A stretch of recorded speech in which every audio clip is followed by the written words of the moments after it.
Kementerian Luar Negeri mengenalkan industri-industri strategis kepada para calon kepala perwakilan Republik Indonesia di wilayah Jawa Timur. Salah satunya mengunjungi proyek pembangunan pabrik pengolahan hasil tambang tembaga ataupun smelter di kawasan Java Integrated Industrial Port Estate di Kabupaten Gresik, Jawa Timur.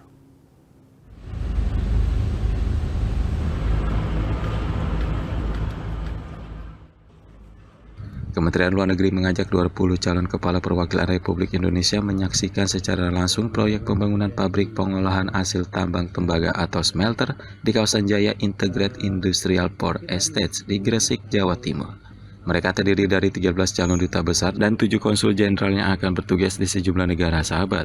Staf ahli bidang hubungan antar lembaga Kementerian Luar Negeri Mohsin Shihab menjelaskan, kegiatan semacam ini rutin dilakukan kepada setiap calon kepala perwakilan RI sebagai program lintas Nusantara, agar saat mereka bertugas dapat menarik investor asing di ke dalam negeri.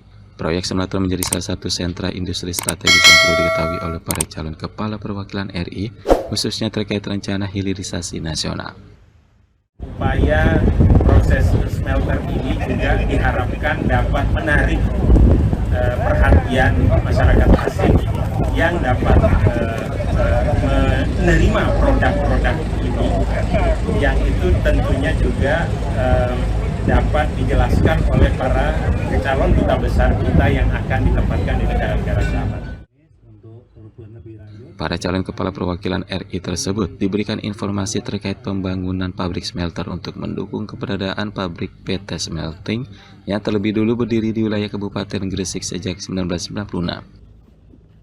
Kunjungan ini membuka mata kita bahwa memang pembangunan ini dilaksanakan secara real, dan yang paling penting adalah secara profesional, rapi, dan tampaknya semua akan berjalan sesuai on time, sesuai schedule yang ada. Sehingga ini tidak saja menjadi proyek yang strategis, tapi menjadi proyek yang membanggakan yang dihasilkan oleh putra-putri bangsa Indonesia, khususnya untuk kemajuan Jawa Timur. Kementerian Luar Negeri menyiapkan para calon kepala perwakilan RI, salah satunya bisa berperan sebagai marketer bagi seluruh produk Indonesia, termasuk produk tambang tembaga yang dihasilkan oleh PT Freeport Indonesia.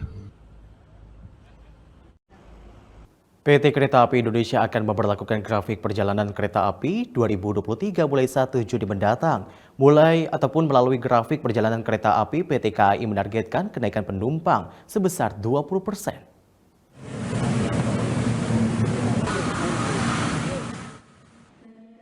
PT Kereta Api Indonesia terus meningkat pelayanan melalui program grafik perjalanan kereta api atau GPK yang mulai berlaku pada 1 Juni mendatang. Dari program ini, beberapa jadwal perjalanan kereta api berangkat lebih awal beberapa menit dan sejumlah perjalanan penumpang dipercepat. Vice President Corporate Secretary PT KAI Komuter Ernie Silviane Purba mengatakan, di daerah operasi Taman Surabaya, perjalanan penumpang di Stasiun Blitar nantinya akan menjadi stasiun transit kereta api komuter.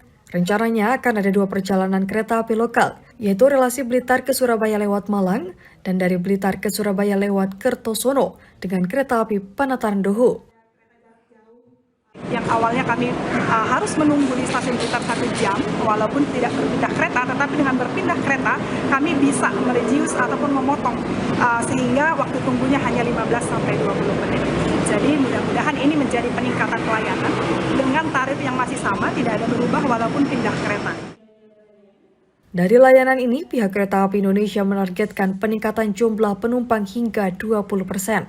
Selain itu, penumpang dapat memotong waktu tempuh perjalanan hingga 40 menit dari sebelumnya yang mana penumpang harus menunggu 1 jam.